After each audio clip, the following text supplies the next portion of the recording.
ప్రకాశం జిల్లా మార్కాపురంలో ఉగాది పండుగను పురస్కరించుకుని శ్రీశైలం మల్లన్న స్వామి దర్శనం చేసుకుని తిరుగు ప్రయాణమైన భక్తులకు మార్కాపురం రైల్వే స్టేషన్లో దాతల సహకారంతో భోజన సౌకర్యం ఏర్పాటు చేయడం జరిగింది.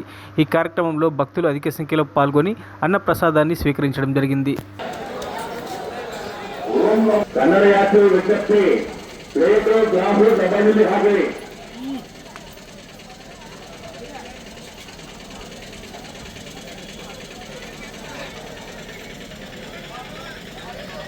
కన్నడ యాత్రిగా విజ్ఞప్తి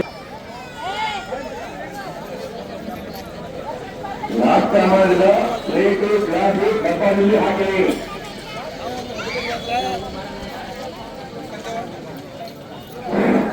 ಕರ್ನಾಟಕ ರಾಜ್ಯದಿಂದ ಆಗಮಿಸಿದ ಸಂಖ್ಯೆ ಭಕ್ತಾದಿಗಳು ಏನೆಂದರೆ ಇಲ್ಲಿ ನಾಷ್ಟಾ ವ್ಯವಸ್ಥೆ ಮಾಡಬಹುದು. ಪ್ರತಿಯೊಬ್ಬರು ಭಕ್ತರು ನಾಷ್ಟಾ ಮಾಡಿದ మరిన్ని అప్డేట్స్ కోసం మా ఛానల్ని సబ్స్క్రైబ్ చేయండి.